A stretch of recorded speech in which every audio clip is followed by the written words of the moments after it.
রূপকথার পক্ষ থেকে আজ বিশ্ব নাট্য দিবসে উপস্থিত শুধু দর্শক মণ্ডলীকে আন্তরিক শুভেচ্ছা জানাচ্ছি।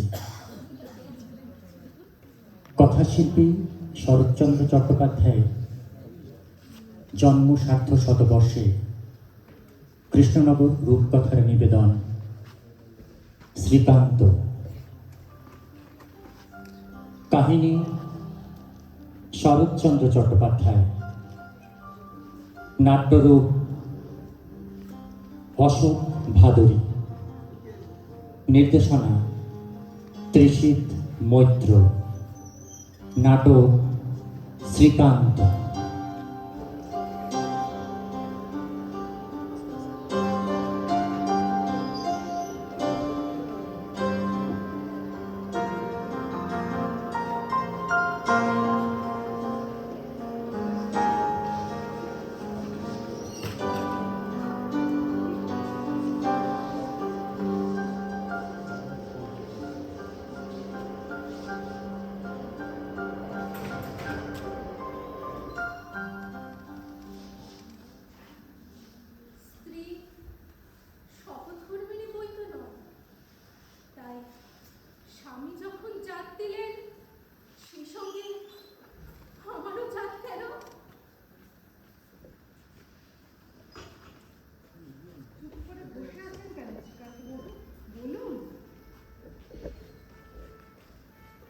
আমার এই ভবঘুরে জীবনের অপরাহ্ন বেলায় দাঁড়াইয়া ইহারই একটি অধ্যায় বলিতে বসিয়া আজ কত কথাই মনে পড়িতেছে, কিন্তু কি করিয়া ভবঘুরে হইয়া পড়িলাম তাহা বলিতে গেলে প্রভাত জীবনে কে এই নেশায় মাতাইয়া দিয়াছিল তাহার পরিচয় দেওয়া আবশ্যক।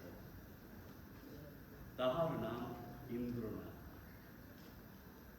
আজ সে বাঁচিয়ে আছে কিনা জানি না, কারণ বহু বছর পূর্বে এক অতি প্রত্যুষে ঘর বাড়ি বিষয়াশয় আত্মীয় স্বজন পরিত্যাগ করিয়া সেই যে সংসার ত্যাগ করিয়া চলিয়া গেল, আর কখনো ফিরিয়া আসিল না। সেই দিনটা মনেই পড়ে।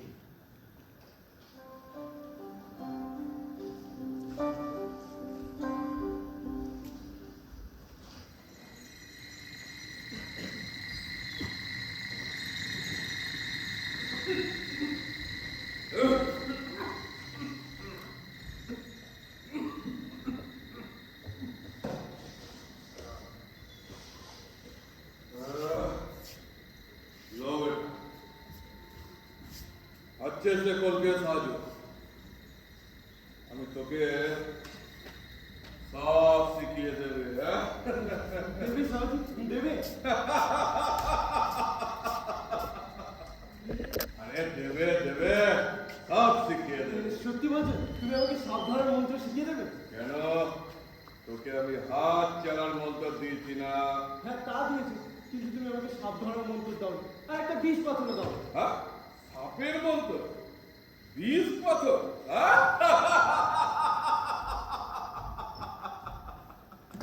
আরে দেবে দেবে, সাপের মন্ত্র দেবে, বিষ পাথর দেবে, ঘড়ি চালার মন্ত্র দেবে, সাপে কাটা মরা বাঁচানোর মন্ত্র দেবে। কবে দেবে সবাই? জ্বালা জ্বালা বেটা, জ্বালা জ্বালা।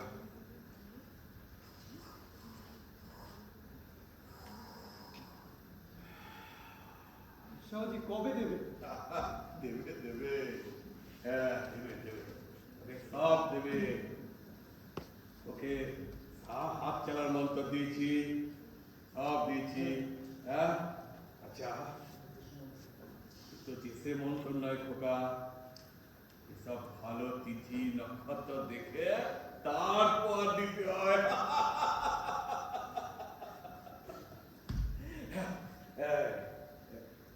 কিছু আছে নাকি তোর কাছে? হ্যাঁ সরোজ, দিচ্ছি। এই শ্রীকান্ত, তুমি ধর তো, কলকাতাতে ভালো করে খুদে। এই না, 5 টাকা আছে। তোকে আমি সব শিখিয়ে দেব। এই সালা!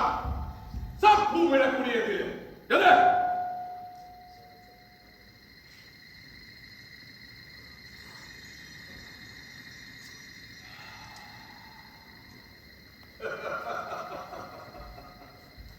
Love it. Yo, না সরোজ, আজ খাবো না। yo, नहीं पियोगे? ইন্দ্র, এই সাউজি পড়ে গেল যে। ও কিছু না, এখন কিছুক্ষণ ঘুমোবে, তারপর আবার ঠিক হয়ে যাবে। ইন্দ্র, তুমি যাবে না সেখানে? কোথায় রে? বাড়ি। তোমার দিদির কাছে টাকা দিতে যাবে না? দিদির জন্যই তো বসে আছি, এই তো তার বাড়ি।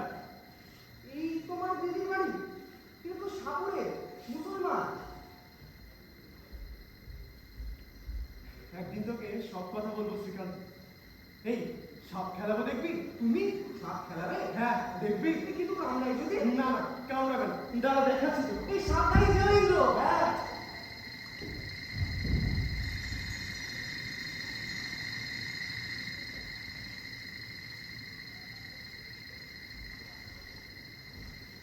সাবধানে এসো ইন্দ্র।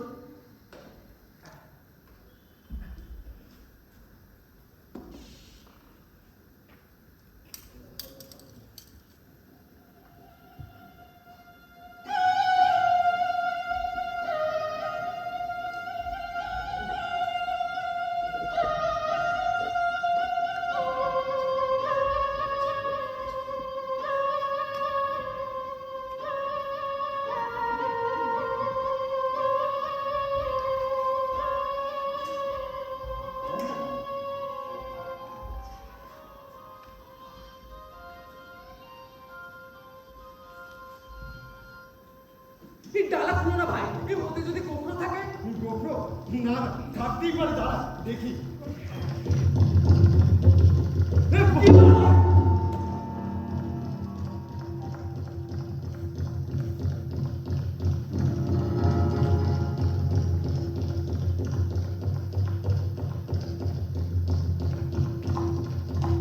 ইন্দ্র, কত বড় সাপ! তুমি যেও না ইন্দ্র, কামড়ে দিতে পারে। ইন্দ্র, তুমি যেও না, চলে এসো। ইন্দ্র, তুমি চলে এসো ইন্দ্র। ইন্দ্র, এটা একেবারে ভুল। আমি যাকে খেলে সে না। এই ডালা খুলতে গোপ্রটা পড়া তুলে ডালাই মারলো, আরেকটু বলে হাতে মেরেছিল। কেন এমন কাজ করতে গেলে? ও যদি এখন সাহসীকে কামড়ায়? এই ঘরের আগুনটা টেনে দিয়ে আসবো। কিন্তু কিন্তু ও যদি পাশেই লুকিয়ে থাকে, তাহলে মেরেই তো সাহসীকে কামড়াবে। তার আমি কি করবো? কামড়াক বেটাকে বুনো সাপ ধরে রাখে। গাঁদা খোর সালের এতটুকু বুদ্ধি নেই। তার এতটুকু বুদ্ধি নেই রে ইন্দ্রনাথ। দিদি, ঘরে যা না। কেন রে? না, ঘরে একটা বড় মস্ত বড় সাপ ঢুকেছে। সাপ?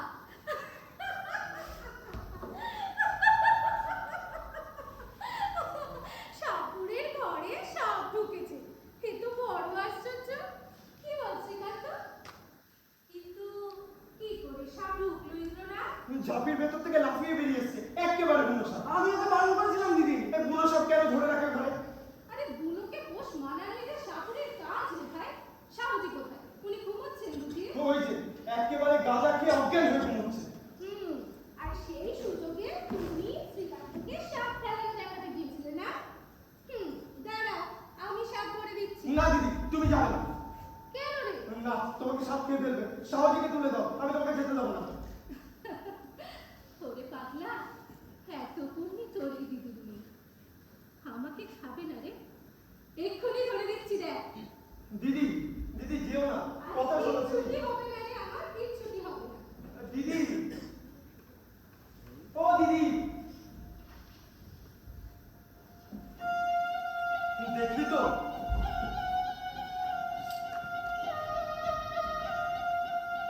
দিদি, তোর দিদিকে খাইনি রে ইন্দ্র। সাপ ধরেছো দিদি? হ্যাঁ ভাই। কি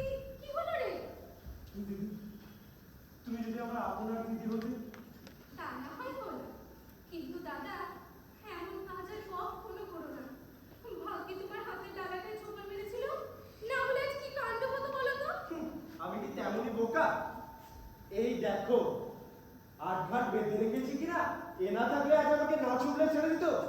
কি ওটা? সেই শিকড়টা সাহজি দিয়েছিল। এটা ছিল বলেই তো সাপের ছোবল গায়ে লাগেনি। বুঝলি শ্রীকান্ত, এটা থাকলে সাপ কামড়াতেই পারে না। আর কামড়ালেই বেশি, তখনই সাহজিকে টেনে তুলে বিষ পাথরটা ঢেকে দিতাম, ব্যাস। দিদি, তোমাদের ওই বিষ পাথরটা কতক্ষণে বিষ টেনে নিতে পারে? আধ ঘন্টা, 1 ঘন্টা? ও দিদি, কবে থেকে বলছি তোমাকে, দাও না ভাই একটা।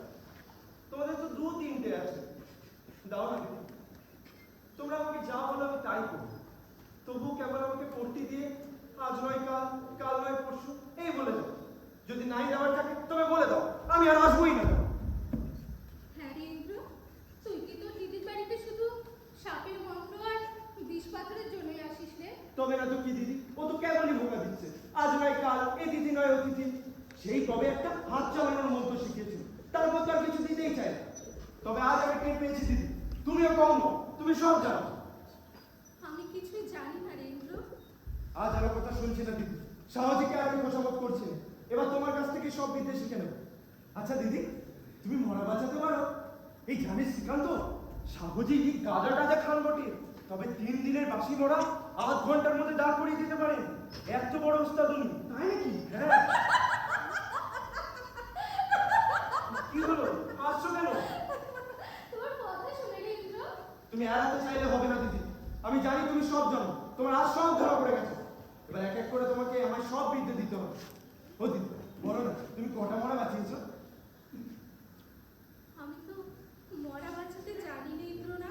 জানো না? কেন, এই বিদ্যে তোমাকে সহজে দেয়নি? না, ও দেয়নি? তাই এই বিদ্যে কি কেউ কাউকে শিখিয়ে দিতে চায়? এই পরিচালনাটা শিখে নিয়েছো নিশ্চয়ই। তাকে পরিচালা বলে তা তো জানি রে ভাই। ইস, জানো না বলি, দেবে না তাই বলো। পরিচালনা কখনো দেখেছিস শ্রীকান্ত? 2টো কড়ি মন্ত্র পড়ে ছেড়ে দিলে তারা উড়ে গিয়ে যেখানে সাপ আছে তার কপালে কামড়ে ধরে, ধরে সাপটাকে 10 দিনের পর থেকে নিয়ে হাজির করে। এমনই মন্ত্রের যোগ। আচ্ছা দিদি, তুমি ঘর বন্ধন, দেহ বন্ধন, ধুলো পোড়া এসব জানো তো? ইন্দ্র, তোর দিদির এসব কানা করে বিদ্যেও জানা নেই। আর কেন নেই তা যদি তোরা বিশ্বাস করিস ভাই, তাহলে আজ আমার সমস্ত কথা ভেঙে বলে আমার বুকখানা একটু হালকা করে ফেল। বল, তোরা আমার সমস্ত কথা আজ বিশ্বাস করবে? আমি তোমার কোনো কথা বিশ্বাস করি না। বলো দিদি বলো, আমি তোমার সব কথা বিশ্বাস করবো। বিশ্বাস করবে বই কি ভাই, তোমরা যে ভদ্রলোকের ছেলে। ইন্দ্রনা, মনে করেছিলাম আজই আমার সমস্ত কথা তোমাদের জানিয়ে দেবে, কিন্তু ভেবে দেখছি এখনো সেই সময় আসেনি। আমার এই কথাটুকু আজটুকু বিশ্বাস করো ভাই, আমাদের আদা মোড়া সমস্তই ফাঁকি। কি? হ্যাঁ ভাই, তুমি আর মিথ্যে আশা নেই সাবুজের পেছনে পেছনে ঘুরে বেরিয়েও না। সাপের মন্ত্র তন্ত্র আমরা কিছুই জানি নে, মরাও বাঁচাতে পারিনি, ওরই জেলে সাপ ধরে আনতেও পারিনি। যদি নাই পারো তবে সাপ ধরলে কি করে? ওটা শুধু হাতের কৌশল ইন্দ্র, কোনো মন্ত্রের চুরে নয়। এই সাপের মন্ত্র আমরা জানি নে। যদি না জানো তবে জোর চুরি করে ঠকিয়ে দুজন মিলে আমার কাছ থেকে এতগুলো টাকা নিয়েছো কেন? ঠক, জোচ্চর, বিন্দু, তুমি কি বলছো এইসব? আমরা যে সাপুরে ভাই, ঠকানোই যে আমাদের ব্যবসা। ব্যবসা?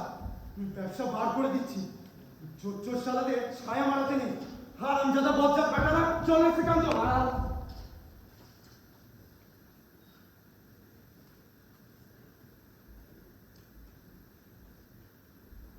দিদি,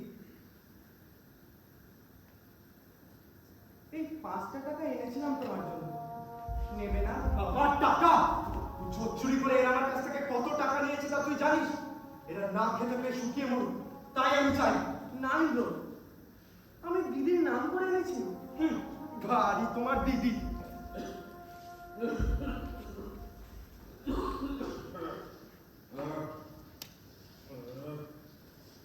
ইবনা আল্লাহ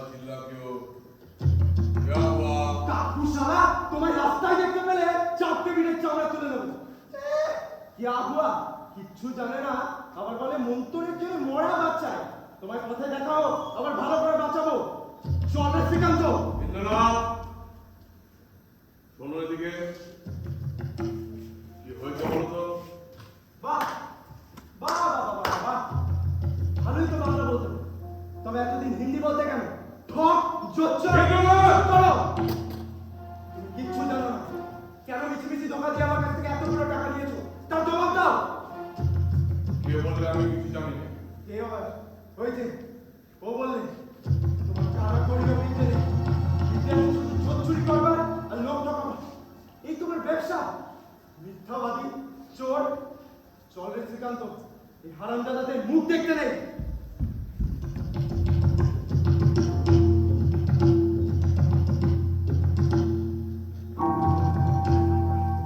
কিরে বলেছিস তুই চুপ করে আছিস কেন বল বলেছিস তুই কেন বললি সুলার কা বাচ্চা আজ তোকে চালা আমি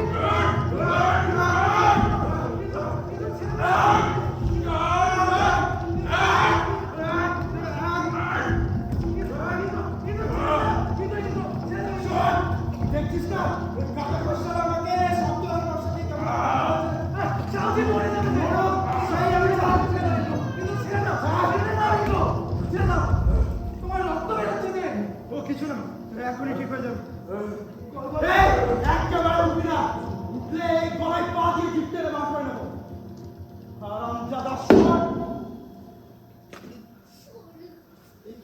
শ্রীকান্ত দেখ তোকে ওর মাথার পাগড়িটা দিয়ে ভালো করে বাঁধ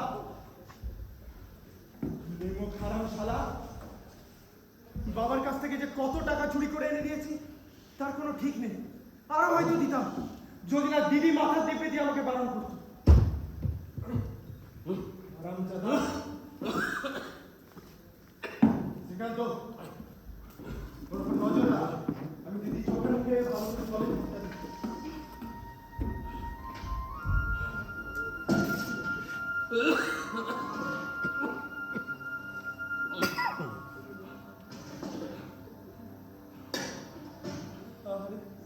দিদিকে কত মার যে মেরেছে তার কোনো ঠিক নেই মেরে মেরে একেবারে অজ্ঞান করে দিয়েছে তবুও দিদি ওকে দুটো কুড়িয়ে কাঠ বিক্রি করে কত টাকা এনে দিয়েছে গাজার টাকা দিয়েছে তাতে ওর হয় না আমি ওকে পুলিশে যাবো নাহলে ও দিদিকে খুন করে ফেলবে খুন করতে পারে ও। দিদি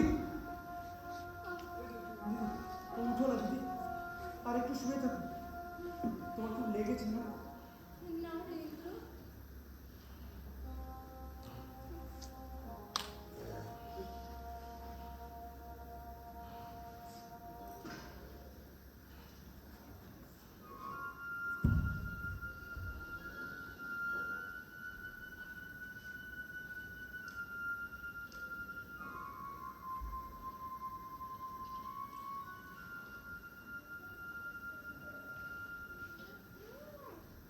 এই তুমি কি করছো দিদি খুলো না ও আবার তোমাকে মারবে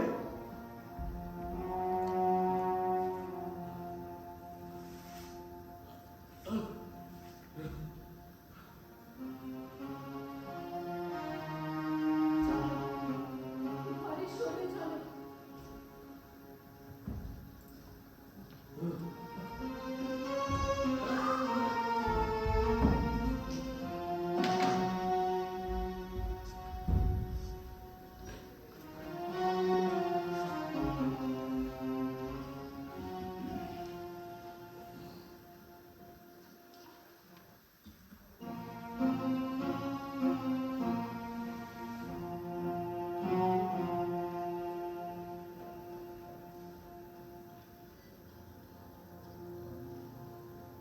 ইন্দ্র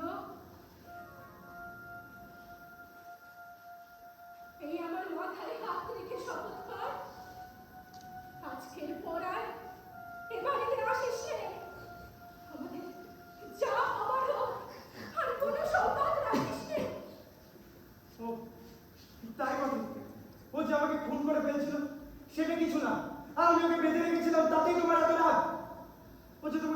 ফেলেছিল আর আমি বাঁচালাম, সেটা কিচ্ছু না। এই তোমার ধর্ম। ইন্দ্র, চল রে শ্রীকান্ত, এই নিমক খারাপের বাড়িতে আর এক মুহূর্ত নয়। হারামজাদা নচ্ছাড় হিন্দুর মেয়ে হয়ে যে মুসলমানের সাথে বিয়ে করে, তার আবার ধর্মকর্ম। চুলাই চল তোমরা, আমি আর তোমাদের কোনো খোঁজ রাখবো না, খবরও নেব না।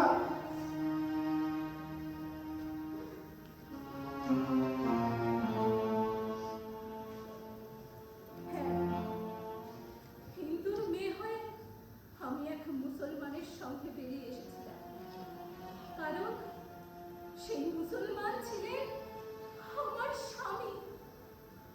স্ত্রী সমধর্মিনী বৈধ নয়। তাই স্বামী যখন জাত দিলেন, সে সঙ্গে আমারও জাত গেল। চল রে শ্রীকান্ত।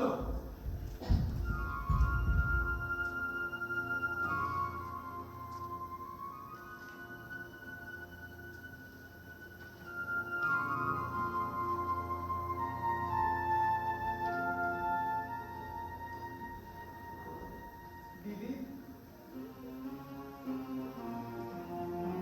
5টা টাকা এনেছিলাম তোমার জন্য, নাও নাও।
ইহার পর শাহজি মারা যায়।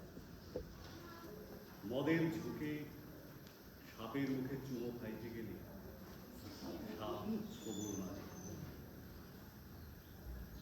সেই মধ্য দুশ্চরিত্র, অত্যাচারী, অমানুষ লোকটির মাথা কোলে লইয়া দিদির সে কি কান্না! ইন্দ্রনাথ অবশ্য তাহাকে তাহার বাড়িতে লইয়া যাইতে চাহিয়াছিলেন। দিদি রাজি হন নাই। ইহার পর দিদি গৃহত্যাগ হইল। পরে একটা চিঠি পাইয়াছিলাম আমাকে লেখা।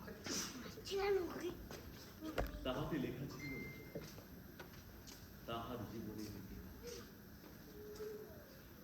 বড় দুঃখের সেই ইতিহাস। এক দুঃসহ অপমানের ইতিহাস। শ্রীকান্ত,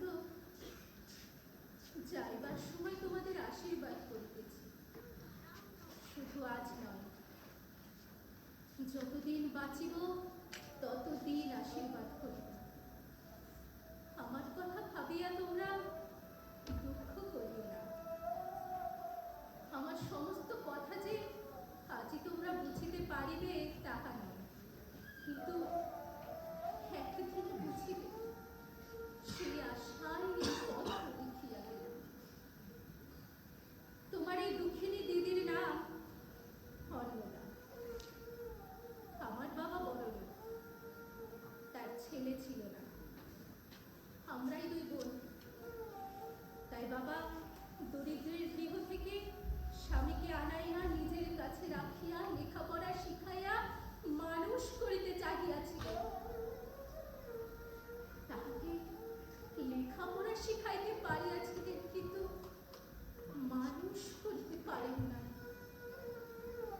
আমার বড় বোন বিধবা হইয়া বাড়িতে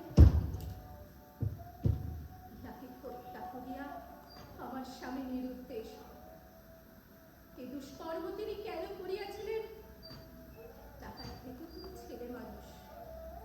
আজ বুঝিতে না পারিলেও একদিন বুঝিবে। থাকছে। তারপর 7 বৎসর পরে আবার তার দেখা পায়। যে বেশে তোমরা তাকে দেখিয়াছিলে সেই বেশেই আমাদের বাড়ির সম্মুখে তিনি সাপ খেলাইতেছিলেন। তাহাকে আর কেহ চিনিতে পারে নাই, কিন্তু আমি পারিয়াছিলাম। শুনি এ দুঃসাহসের কাজ নাকি তিনি আমার জন্যই করিয়াছিলেন, কিন্তু সে মিছে কথা। তবু একদিন গভীর রাত্রে খিড়কির দ্বার খুলিয়া আমার স্বামীর জন্যই গৃহ ত্যাগ করিয়া গিয়াছিলাম। সবাই শুনিল, সবাই জানিল অন্নদা কুলো ত্যাগ করিয়া গিয়াছে। এ কলঙ্কের বোঝা আমাকে চিরকাল বহিয়া বেড়াইতে হইত, কারণ স্বামী জীবিত থাকিতে আত্মপ্রকাশ করিতে পারি নাই। সুতরাং পিতৃগৃহে আমার স্থান নাই। তাছাড়া আমি আবার মুসলমান। এখানে স্বামীর যা ঋণ ছিল তাহা পরিশোধ করিয়াছি। আমার কাছে লুকানো 2টি সোনার মাকড়ি ছিল, তাহাই বেশি। একদিন তুমি যে 5টি টাকা রাখিয়া দিয়াছিলে সেটি খরচ করি নাই। আমাদের বাড়ির বড় রাস্তার মোড়ে মুদির দোকানের কর্তার কাছেই রাখিয়া দিয়াছি। চাকরি নেই পাই। মনে দুঃখ করিও না ভাই, টাকা কয়টি ফিরাইয়া দিলাম বটে, কিন্তু তোমার ওই কচি মুখটুকু আমার বুকে পুড়িয়া লইয়া গেলাম। আর এইটি তোমার দিদির আদেশ শ্রীকান্ত। আমার কথা ভাবিয়া তোমরা দুঃখ করিও না। জানিবে তোমাদের দিদি যেখানেই থাকুক, যেভাবেই থাকুক, ভালোই থাকিবে। কারণ দুঃখ সহিয়া সহিয়া কোনো কিছুই তারা গায়ে লাগে না, কোনো কিছুতেই তারা ব্যথা হয় না। আমার ভাই দুটি, তোমাদের যে আমি কি বলিয়া আশীর্বাদ করিব তাহা বুঝিয়া পাই না। তবে কিন্তু এই বলিয়া যান, ভগবান পতিব্রতার যদি মুখ রাখে, তোমাদের বন্ধুর প্রতি যেন তিনি চিরদিন অক্ষয় করেন। তোমাদের দিদি অন্নদা। ইহার পর বহু জায়গায় ঘুরিয়াছি, কিন্তু এই 2 পোড়া চোখে কখনো তাহার দেখা পাইনি। না পাইলে অন্তরের মধ্যে তার সেই প্রসন্ন হাসি মুখখানি চিরদিন দেখিতে পাই। আপনি কি এই কথাই বলতে চাচ্ছেন যে আমি একা নই? এই দুর্ভাগ্য এই মানুষের অদৃষ্টে চিরকাল ঘটে আসছে, আর সেই দুঃখ সহ্য করে যাওয়াই তাদের সবচাইতে বড় কৃতিত্ব। আমি কোনো কথাই বলিতে চাই না, শুধু এই কথাই বলিয়া যাইতে পারি, আমার জীবনে যে কয়টি নারী চরিত্র দেখিয়াছি তাহারা সকলেই দুঃখের বিরুদ্ধে